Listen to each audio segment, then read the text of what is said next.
Hello everybody. Time for another episode of Check Out My Computer Screen while you check out your computer screen and us try to act like it's acceptable. So we're gonna go through the plant families today.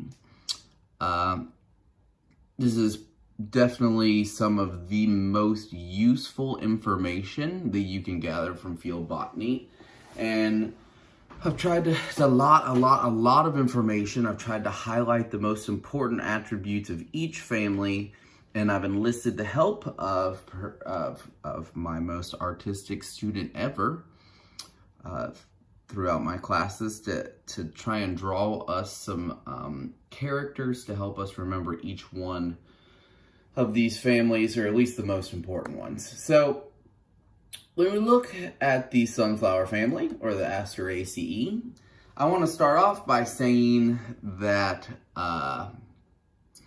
plant family pronunciation. This ACE here at the end, that AE is a Latin diphthong. Now, there's a lot of different botany pronunciations are not overly important, but there's still this weird divide among some botanists where they insist on certain types of pronunciation. Now, I mean, a lot of people that will say Asteraceae. Perhaps what's more common amongst botanists is Asteraceae, and what's hilarious about both of those pronunciations is that the AE Latin diphthong is usually and supposed to be pronounced I, though I hardly hear anyone say Asteraceae. Every once in a while I'll throw it out just to see how a botanist will react to it, but we're going to go with E for the ending of these Latin family names, but as you'll hear it a lot of different ways. Literally think A-E-I like the beginning of, or like your vowel sounds, and you can go with any of those. Asteraceae, Asteraceae, Asteraceae. But you'll hear all of those depending on, where your life takes you. So here we're looking at the sunflower family. We've got some green and gold that you'll see and bloom in early spring on campus and in our spring wildflowers in the glen. There's a lot of important attributes of these flowers. They're called composite flowers because they're a bunch of flowers shoved in together into one giant, what we call flower head. Most people think that this is just a flower, but it's actually a collection of tons and tons, oftentimes hundreds of flowers, where you have disc flowers here in the center and ray flowers, or disc florets and ray florets.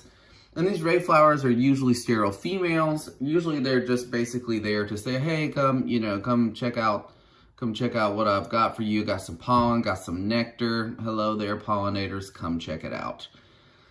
Once these seeds dry, and we'll get more into this when we talk about dry multi-seeded fruits later on, but these seeds will form this pappus, so the wind can take them away once they're dried.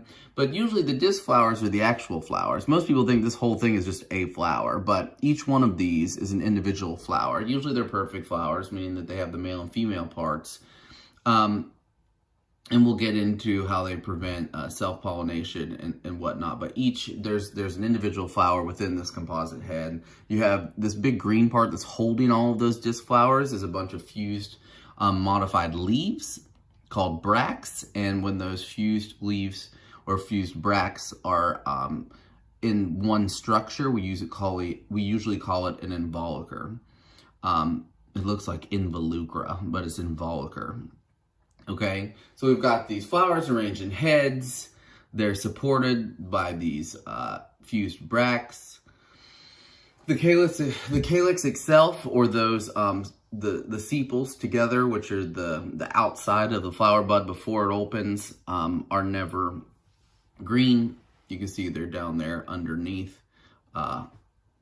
It's kind of hard to see, but down below the corolla, or the flowery portion of those disc flowers.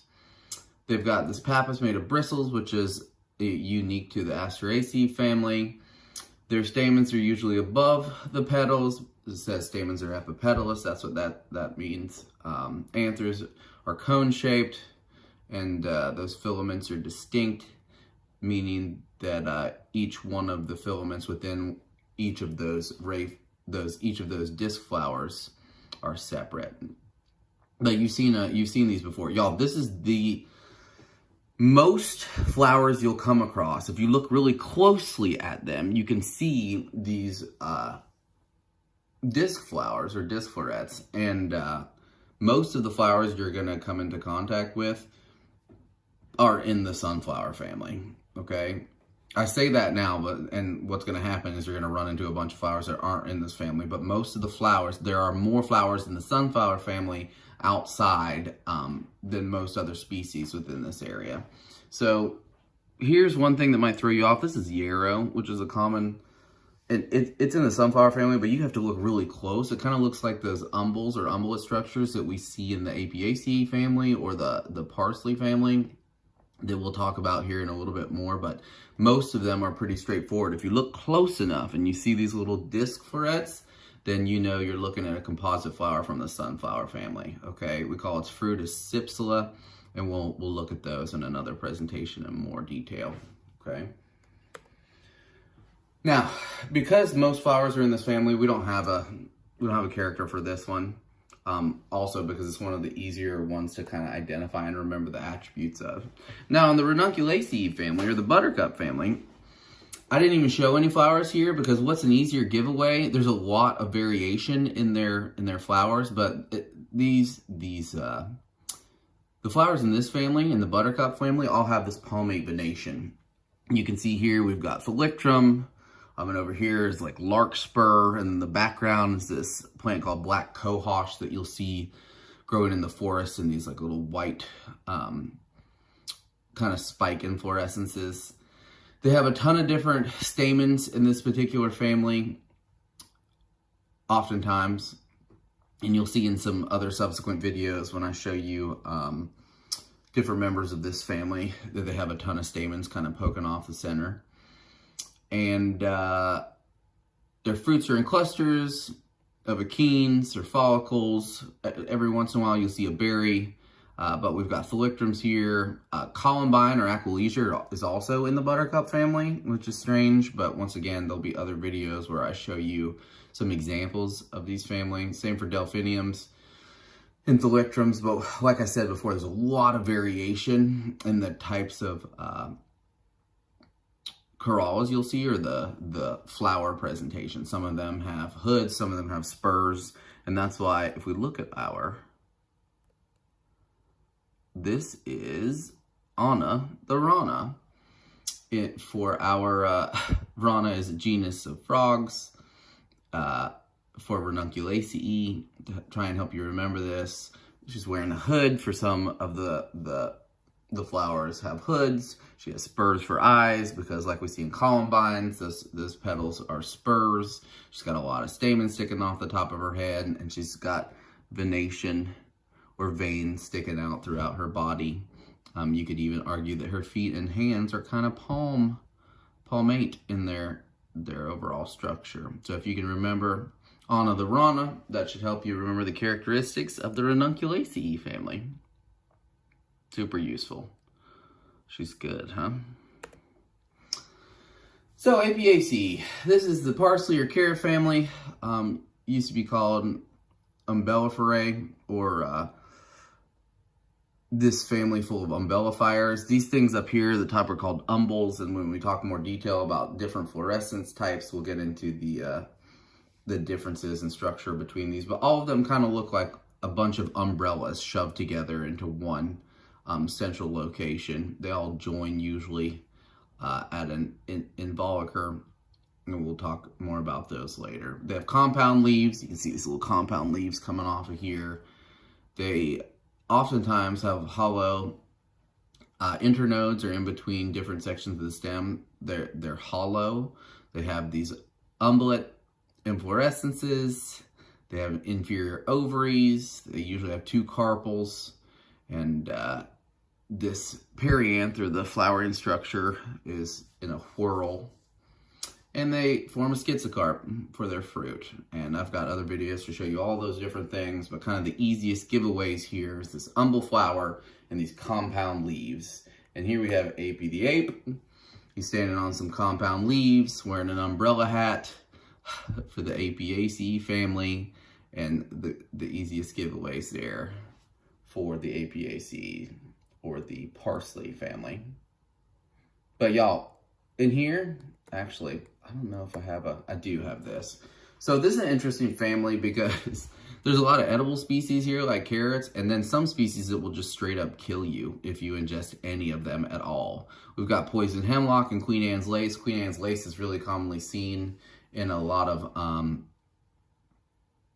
in a lot of flower arrangements. They have these highly specialized or modified involucres or fused bracts that you can kind of see in the upper right hand corner a little bit right there. But Queen Anne's lace has a hairy stem. It's in general just much more hairy. Bracts are in 3 parts. It's edible, like I mentioned before. Hemlock is super poisonous, so don't risk it. Flowers look kind of the same, although you can argue that Queen Anne's lace has a flat umbel, whereas poison hemlock has this more rounded one. Poison hemlock has smooth stems and also smooth leaves, whereas Queen Anne's lace has hairy leaves. I just show you these things not because I want you to risk your life looking for edible Queen Anne's lace, but just so that you know some members of the Apiaceae family are highly toxic and poisonous, and some of them we eat all the time. Now, Fabaceae. Here, we have the legume family, or as my little girl calls it, the bean family. Yes, I have taught her a great deal of field botany already. In the background, we have eastern redbud, which is a common tree around here. You'll notice it forms legumes as fruits at the end of the season, though many people do not notice that. Legume families, it seems like it would be easy at first glance because it, first off, it has these stipules, which are these little leaf-like projections right here, where the leaves, the petioles of the leaves bud off the stem. But that's not really the easy giveaway. If you have a quintessential legume family flower, it's kind of easy to tell because they have these highly specialized flowers where the top has a banner, the 2 sides have wings, and then there's a keel, as it's called, right in the middle, and then the flower parts are in the center of that. We've got this calyx, or these sepals, fused in the back. Usually they have very specific numbers of things. They have 10 stamens, and but the easiest way to identify these things is just with their flower structure. Like I mentioned before, they're easily identifiable. They're bisymmetric, also known as zygomorphic, and that calyx is 5 fused sepals, highly specialized corolla, or the petal portion of this flower. Clover, however, is in the legume family. If you pick up a clover and you pull the flower apart, you'll see the banner and the keel and the wings, and I've got video of all that stuff that I can show you just as an example. Now, this is Babe the Fabe, or Fabe the Babe. Which way is it? Fabe the Babe. That's what this is. For the Fabaceae family, she's got wings. She's a giant bean. You can see there's a boat in the background with a keel. You can see there's a banner flying across this plain. So all indicative of the Fabaceae family. Fabe the Babe. We've got Ericaceae. This character is one of my faves. This is the heath family. This is our rhododendrons. In the background, we have dog hobble, which is a dead giveaway for acidic cove forests. A lot of them have these dehiscent terminal pores that we see at the ends of the anthers, or the tips of those stamens, right? Looks a lot like a salt shaker. So in other words, the boy part tips look like salt shakers. These stamens are usually 2 times the number of the corolla, with a number of petals there. Fruits or capsules or berries. None of those things usually giveaways. One of the easiest giveaways is that these are evergreens. They're super leathery textured leaves. Coriaceous, as it's known. But, or coriaceous rather.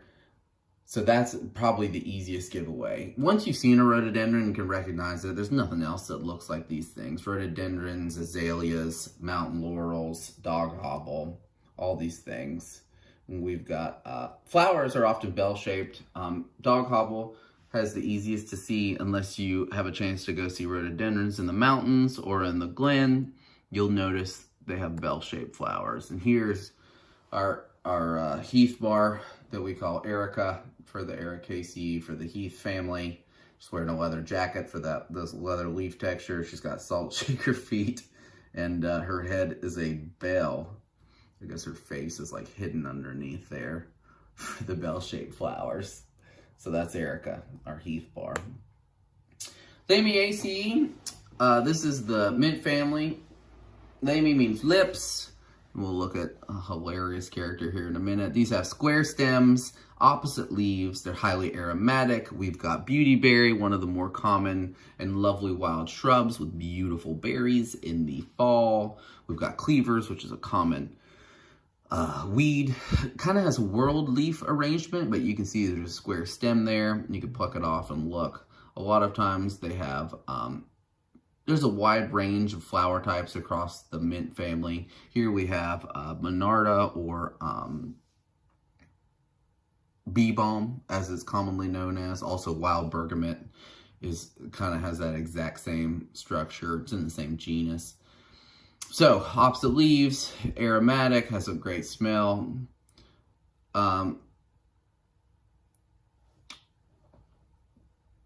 Wide range in inflorescence. It can be verticillate, which means it's like along the vertices. It's going up in vertical arrangement sometimes. Stamens are above the petals, four-lobed ovaries.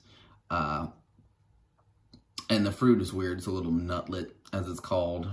And here's Lamiaceae for the Lamiaceae family. She's got big old lips for Lamy. Her arms are opposite. She is an aromatic ring. Boom. And she is a perfume bottle, which is amazing. So we've got some double entendre action going on for that aromatic characteristic. Throw it back to organic for a lot of you guys, or foreshadowing for the future, depending on where you're at in your academic career. Lamiaceae.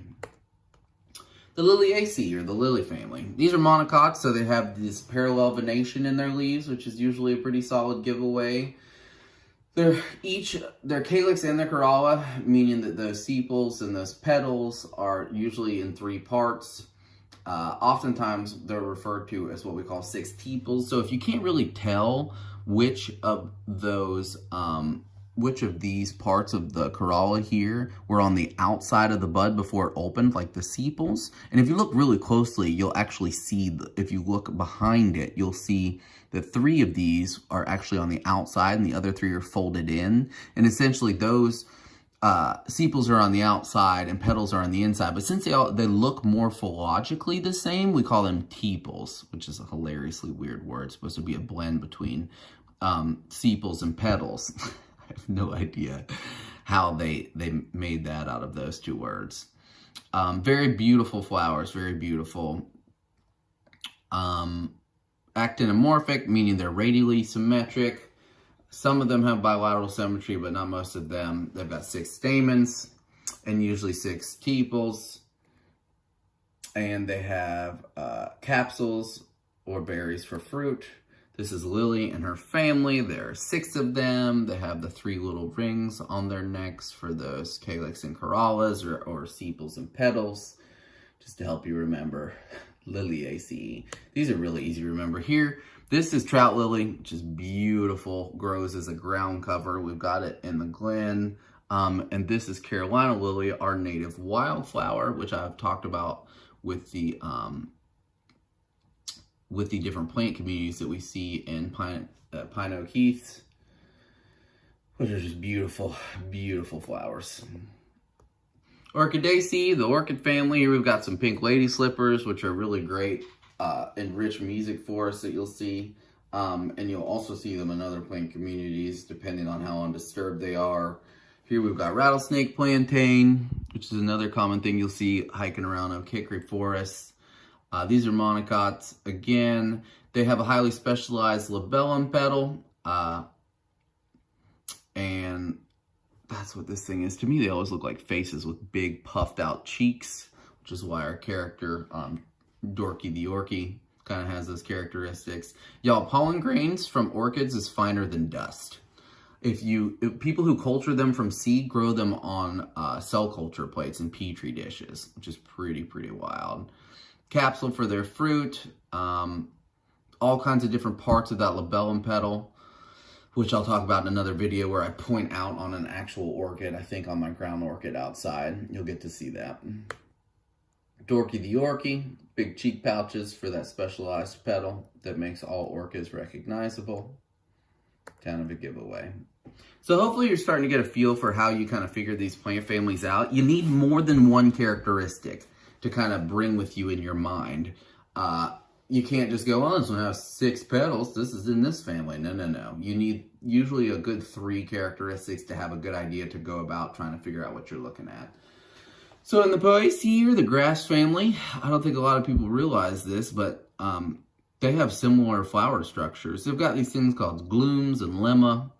And the palea is that center structure. You can open up to see the flower. Still got those flower structures. But these glooms and lemma and palea and so forth, these are all modified bracts or leaves that kind of surround this inflorescence that's in the middle of these spikelets oftentimes that we see at the tips of flowering grasses. Here we've got arundinaria or river cane. Here we've got broom sedge blue stem, just some of the more common grasses we see around here. Grasses have hollow stems, we call them culms, and they have nodes where they're blocked off, where there's growth and extension of that grass growth. They have parallel veins because they're all monocots, and they have these modified bracts that surround those inflorescences, okay? So most people can recognize grasses. Bamboo, of course, you've heard before, is the largest species of grass. Easy ways to remember characteristics of grasses is, of course, the Legend of Sleepy Hollow and The Raven and the Hay. These 2 books side by side from Edgar Allan Poe and Washington Irving, just to try and help you remember those characteristics, though I'm sure it'll be easy to remember what is a grass. Remember, right? Most of y'all, grasses, this is barley and oat and wheat and rice. We get the seeds from all of these things and we eat them. I think, I don't know what some people think those things are, but those are all in the grass family, right? And that's just a couple. So Cyperaceae, this is the sedge family. Sedges look like grasses. They have these things called ligules, which are just this sheathing over where the stems grow. Oftentimes they're triangular shape. The easier way to spot a sedge is that they have this triangular shape stem. The whole stem is a giant triangle, and I'll show you that because I've got some. This is papyrus, or the largest sedge. It's like the bamboo equivalent in the Cyperaceae or the sedge family, and I've got some growing in my mud room over the winter, and I bring it out for the summer. But they also have flowers, right? Largely variable, really interesting. A lot of different sedges are weedy, and I'll show you some of those. We've got oval sedge and so forth around here.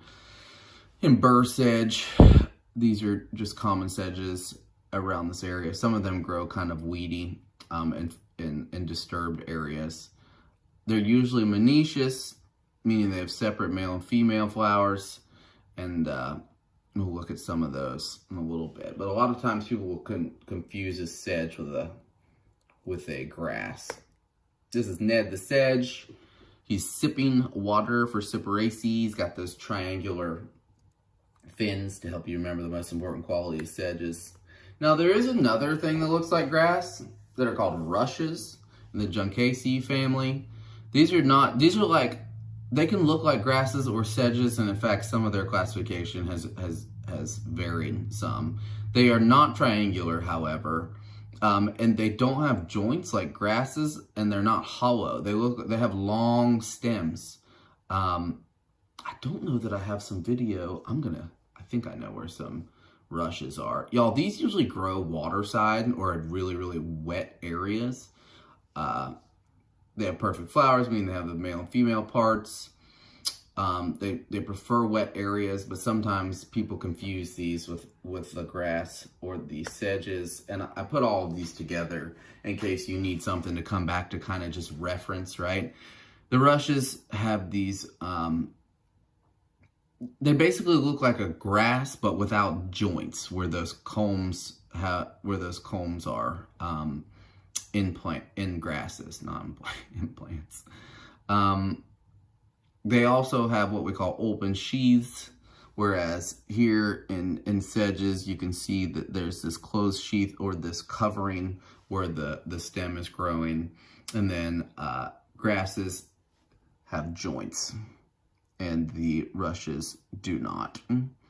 And sedges usually don't have joints either. I don't know that there's an example of a sedge that has a joint. Maybe they also don't ever have joints. So, as long as you know, triangular stem, sedge, no joints, brush, and then if it has joints and it's round, grass. Usually a good way to differentiate between all of those, but it's obviously not the only difference. It's a lot of difference in their flower morphology and so forth that we can get into. And in fact, rushes usually have flowers that look like flowers rather than panicles or spikelets. Plantaginaceae. This is the plantain family. These have bilabiate petals, meaning that they're the flowers are split into 2 upper lip-like portions and 3 lower lip-like portions. Plantago means sole of the foot, which is, I'll show you the character here in a second. They have round stems, opposite leaves. Usually they have a hairy staminode, meaning that there's, look at this. This is called hairy beard tongue, meaning that stamen has these hair-like projections to make sure and get those pollinators really covered in pollen. Here we've got toad flax in the Plantaginaceae family, and plantain, which is one of the more common leaves ever that I'll show you in some subsequent video. Elsewhere is also obviously in the plantain family. Lots of different kinds of plantains that kind of grow as weeds, all edible also. This is Aunt Jane the plantain. Just ridiculous.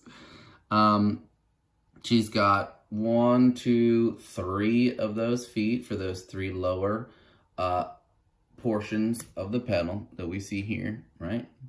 And then 2 upper portions with these 2 with the banana peel peeling, all right? Aunt Jane the plantain. Rosaceae. Here we have the rose family. This is kind of one of the easier ones to spot. We've got 5 petals. Those petals and those stamens, which are usually extremely numerous, or as I like to say, extra. It's just an easy way to remember. And the calyx are all fused together into this one cup-like structure that we call a hypanthium. So this is this hypanthium where we've got the sepals and those petals and those stamens all connected to that one structure. Usually the ovary is sitting right there in the middle. We call porogenous, and we'll look at those different layouts and flower structure later. Here we're looking at the flower of some rubus species, probably blackberry, so forth. And this is where we see a lot of our fleshy fruits that we'll see like with plums or apples and so forth in the rose family. Lots of different variation in the fruit overall. We can have a drupe like we see it in plums, a palm like we see it in animal, or an aggregate of drupelets like we see in raspberries and blackberries and so forth. Distinct petals, meaning they're separated there, always in sets of 5 or 5 meris, pentameris, and then this key structure, the hypanthium. Rose of the rosé, just a simple glass of wine for that cup-like structure. You can think women who drink wine are extra, and something about too many men, whatever narrative you need to make up in your mind to remember, or they like men that stay because there's so many stamens. All right, Hammamelidaceae. One of the more fun family names to say. This is a witch hazel family. You can kind of tell these guys because they have these ribbon-like flowers. Here we've got some Chinese French flower from my garden. There's witch hazel and vernal witch hazel, and in the background we've got Fothergilla, which is just another genus of shrubs that is native and common around here. Ribbon-like petals, funky stamens. You can see a little bit closely in here, they've got these weird shaped curling stamens where the anthers kind of split and open, which is kind of unique to this family. Very unique flowers and strange. This is Hazel the Witch.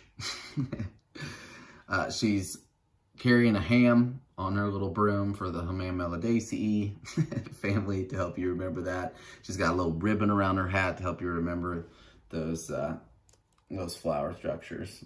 Hazel the Witch. Iridaceae, the iris family. This is my favorite iris. This is called Pacific Coast Hybrid Endless cultivar. Irises are unmistakable. They've got extremely weird flower structures. They have petaloid stamens, which are on their sepals, which are very, very strange. So it's kind of hard to see, but basically the purple in this, I use this example because the purple here are the sepals, and then these light peachy colored ones are the petals, and they have essentially petaloid stamens hanging up above these little light colored things. You'll see, because I'll show some video of this kind of thing too. You'll see the stamens are attached to those petaloid sepals there. Kind of like a little landing strip for pollinators, which is really, really neat and super unique to irises as well. They're monocots, so they have those, they have the parallel venation. Their leaves kind of fold over on each other like grasses. Inferior ovaries, meaning they're beneath that structure, that crawl you'll see right there. And their fruit is a loculicidal capsule, which is very strange because they don't break open at the septa. And that'll make a little more sense once you hear me talk more about those things in general. This is just kind of an easy drawing to help you remember irises with those three little ladybugs on this iris that hasn't quite bloomed yet, with the three to help you remember those three stamens and three petals. The Rubiaceae, the coffee or madder family. Here we've got partridge berry, which is a common spreading ground cover you see in basic mesic forests. They also have these interpedial or stiples, or these small like projections above the nodes, the growth nodes along the stem. We've got bluets in the background, a really common springtime flower. And of course, coffee and madder is also in this family as well. Whew, bless me. I didn't think I was smelling these flowers right now. They have tubular, sympedalous, actinomorphic corollas. That is a mouthful, but all that means is they've got tube-shaped flowers where the petals are fused together and they're radially symmetrical, okay? Inferior ovaries, meaning the female parts, or those carpels are deep down in that flower. This is Ruby. She's a ruby. She's drinking an iced coffee, and her pigtails are opposite, as you'll see these opposite leaf arrangements right here in the Rubiaceae family. Ruby, the ruby. Now, Saxifragaceae. This is a saxifrage family, or saxifrage family. This used to be a family where they just shoved stuff where they couldn't figure out where else it would go. There is a hypanthium in these guys, but usually their inflorescence is kind of, it can be a lot of different things, but oftentimes it's this panicle or spike, or we'll see a couple different versions. Here we've got Kind of the easiest way to differentiate these, though, is that oftentimes you'll see leaves on them. They're herbaceous plants, remember, they're not trees or anything. So, although I'm sure there are some trees in the saxifrage family. But most of these herbaceous plants have maple-shaped leaves on them. Here we've got foam flower, which I'll show you some video of as well. And you've got this complex inflorescence up here, but if you look closely at each one of those, you'll see this structure that's pentamerous that has a hypanthium, meaning those stamens and those petals and those sepals or calyx and corolla are all fused together there. What else can we say about this one? Capsules for fruits, none of those are will easily help you distinguish those stuff. So just remember hypanthium, pentamerous, complex inflorescence at the top that's oftentimes, oops, sorry guys. Hopefully I didn't just give you all a migraine. Just hit this phone holder thingy. Okay, let me fix this one. A little better. Hashtag online classes. Okay, this is Maxie the Saxy. He's not very good at playing the saxophone, so the crowd has cut off all but 5 of his legs for this pentamerous flowers. He's got a maple leaf in his hat, and of course he's playing the saxophone for the saxifrage family. Kind of an easy way to help you remember. I don't know if you guys can even see that. It says, "Boo, get off the stage." All right.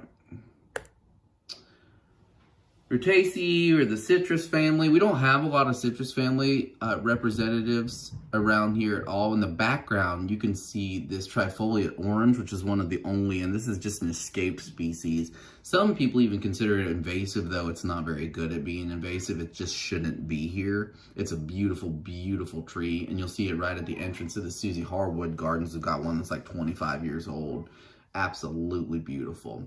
But citrus fruits like the Hesperidiums that we'll see and look at in more detail for our fleshy fruit types, hops, which some of you are definitely familiar with there. They have aromatic foliage, and when I give you a tour of my garden, I'll show you some of that trifoliate orange with the giant thorns on them.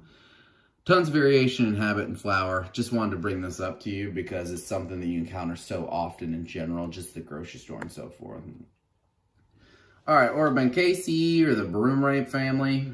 Here we've got this zygomorphic flower with this bilateral symmetry. It kind of looks like a giant mouth. Stamens are sticking out above. Oh, God, I did it again, y'all.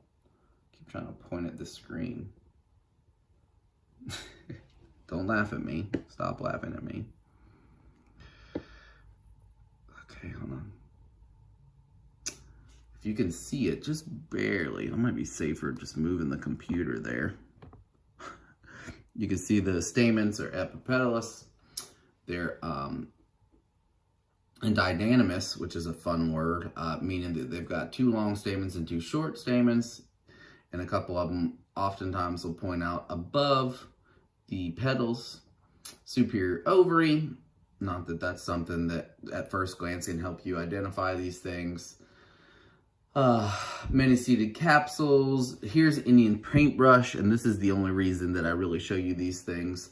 You won't run into a ton of broom rapes anywhere, but they have a pretty distinctive flower shape.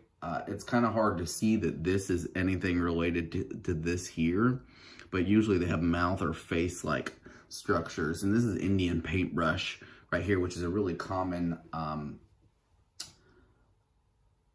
actually parasitic.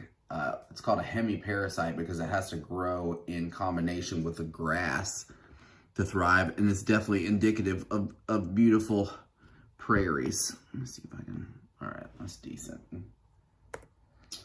Polygonaceae, I bring this one up because this knotweed is something you see all over the place in late spring, early summer, and it's just a really, really common weed. It's got this sheathing that we call an ochrea that we'll see in between some of the stems, and the flowers have no petals. You'll also see they have this reddish tint to their foliage. And you can see this reddish tint in the stem. And in fact, you can't see it in the background here, but I'll show you a video of this. That's dock, D-O-C-K. There's a prairie dock, and then there's a broadleaf dock, and that's a broadleaf dock in the background. Broadleaf dock grows all over the place as a common weed in the Polygonaceae family. And I'll show you, it has a giant colorless, petalless spike for its inflorescence. Now, the poppy family. You won't see a lot of these either, with the exception that you probably are familiar with bleeding hearts, or at least your mom or grandmother is, or something like that. The poppy family is kind of hard to tell morphologically because there's a wide range of characteristics. They have dissected leaves. You can see they're cut in right here in this bloodroot, which is one of the only poppy family members that you'll see around here that is native. Also, if you pop off a piece of their stem, they exude a milky sap, which can be super useful and indicative of certain families. You can use it to help you distinguish a mulberry from a basswood and so forth. I've mentioned that before.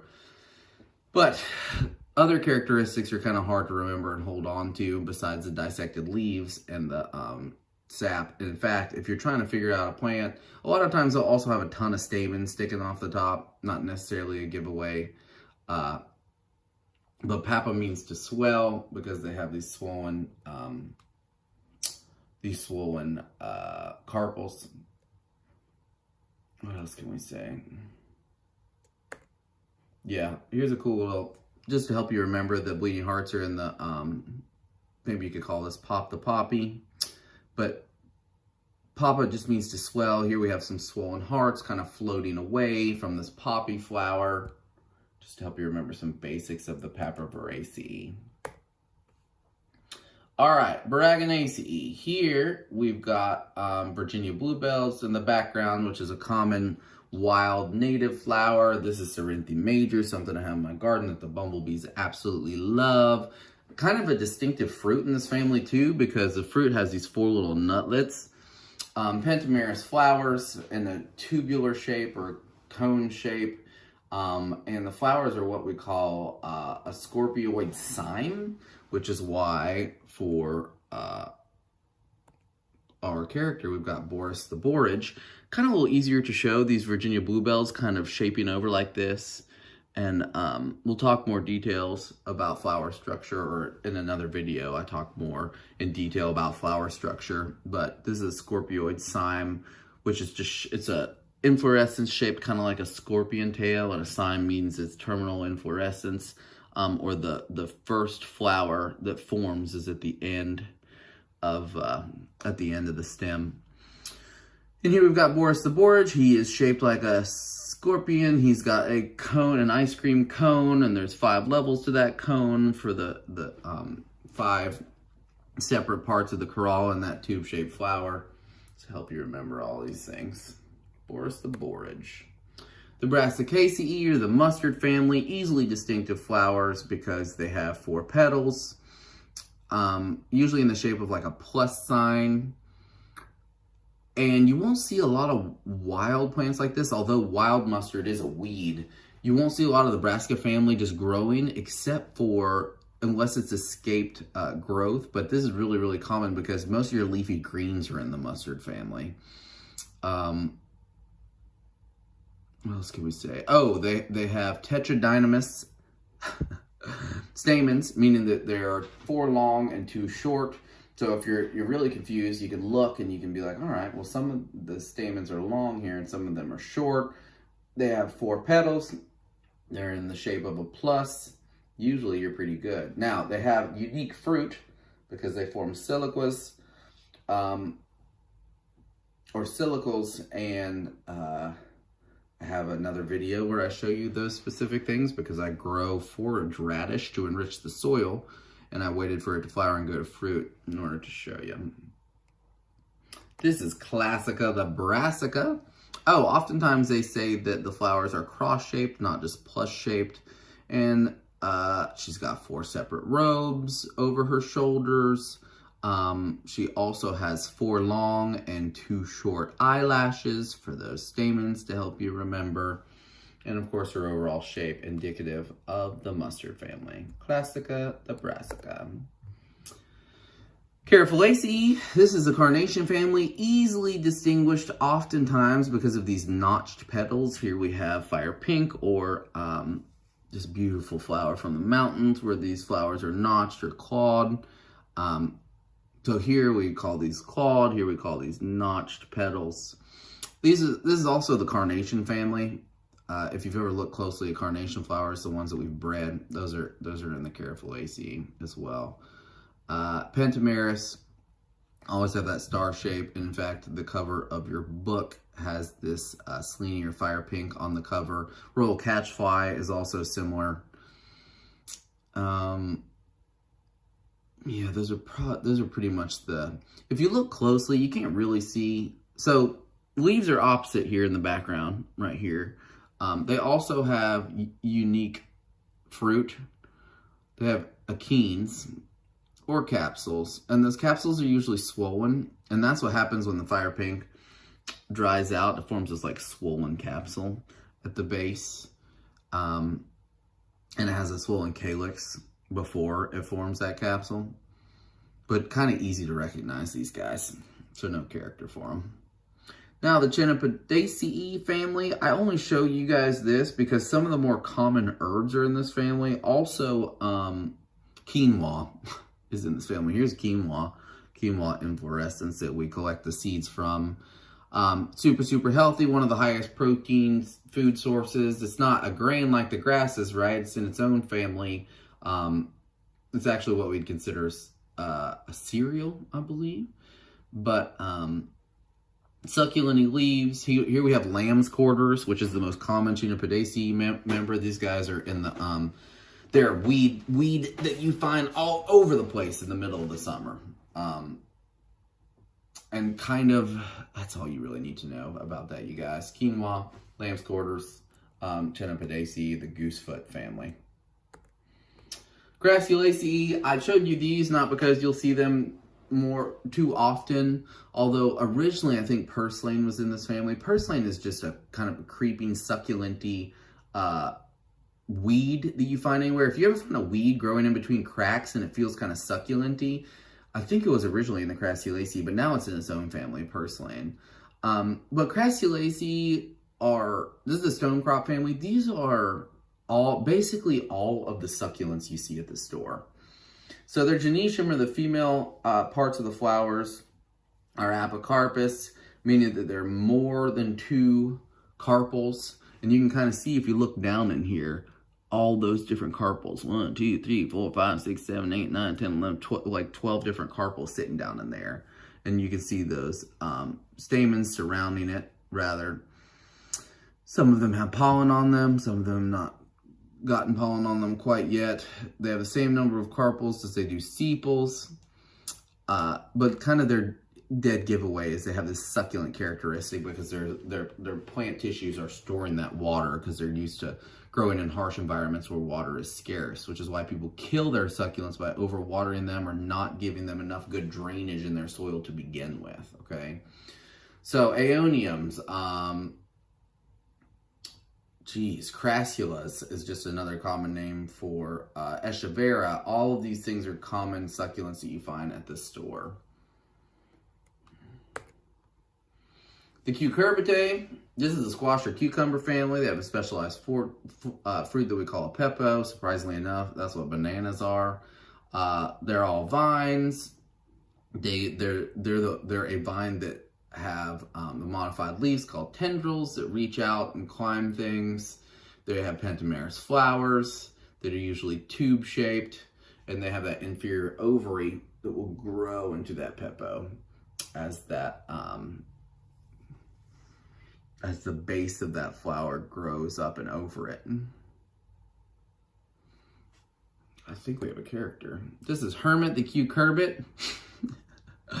Got a vine crown, tubular, playing with tubular shaped blocks, 5 parts to that star.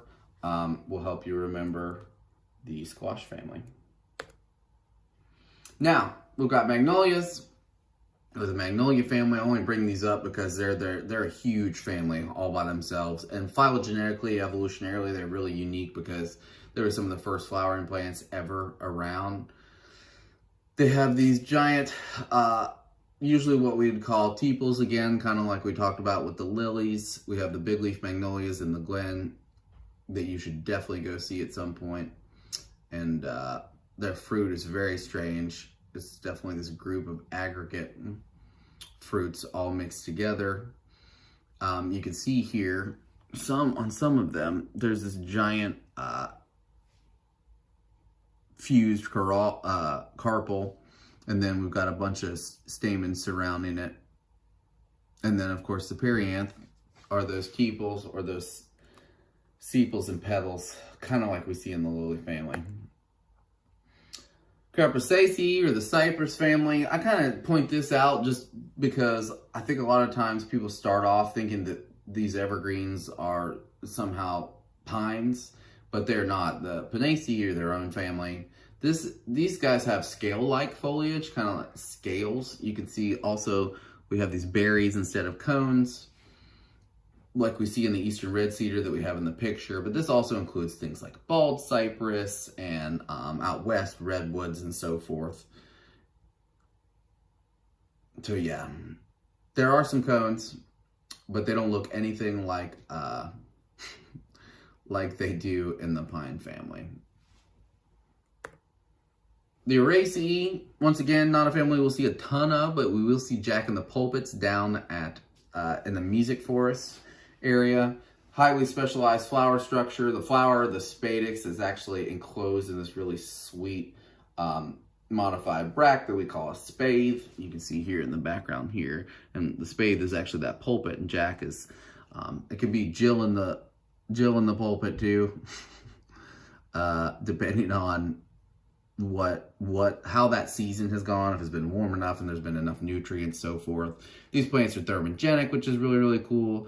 They heat themselves, they literally produce heat. They have chemical reactions in their tissues that produce heat in an effort to release their odor, which is usually to lure in some kind of fly that's their pollinator that likes the smell of rotting, stinky stuff.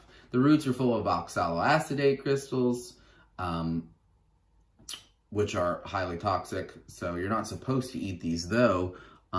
Individuals will eat members of this family in certain cultures. Here we've got our Titanarum at UNCC, which blooms once every decade or so. Sometimes we've got a couple of them, and they've bloomed, and people come from all over because it's the largest single inflorescence that you can see, and it smells like a dead body, which is strange. Here we've got skunk cabbage, common in bog-like environments in the mountains, but we've also got some in the glen as well that we can check out. There's some really huge, that's the inflorescence. You can see the spade and the spadix down there. And then it's got really big leaves for the rest of the season. Now, other families worth mentioning that you don't need to, whose characteristics you can't really keep holds of for their inflorescences to help you identify the members of that family. The Fagaceae includes Quercus or the oaks, and the Castanea and Fagus. So these are our beeches and our chestnuts. The Ulmaceae or the elms, which are really, really common around here as well. The Sapindaceae, which include our acers and also our buckeyes, and of course the pines.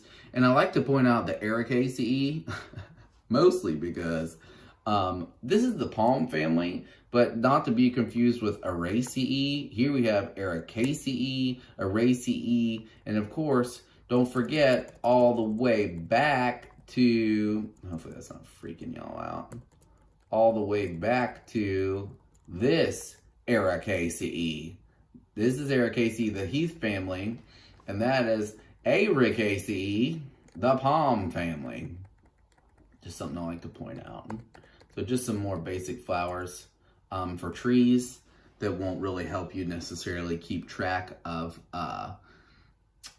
the families to help you with identification, but will help you understand how they're kind of related. I think it's important to know that the beeches and the oaks are related to each other. and that the maples are in a separate family on their own and so forth, okay? So hopefully that gave you an idea, a breakdown of some basics of the more common families. There are a gajillion more families.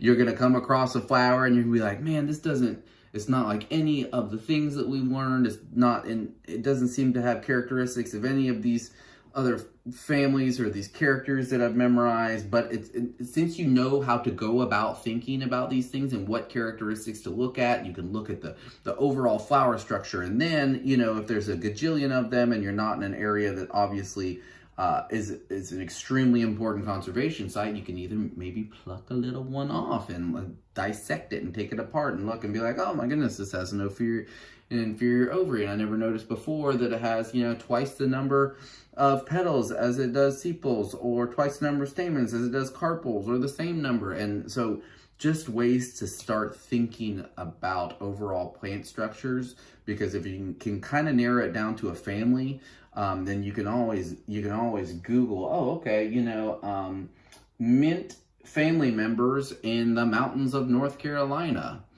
and that kind of thing, right? Of course, you can also look at overall leaf arrangement and basics of inflorescence and use those in dichotomous keys in field guides as well, but just kind of want to get you familiar with the plant families. All right, guys. Once again, hello from my reflection. You'll see plenty of my actual face wandering around the woods in our other videos. Hope you guys are doing great.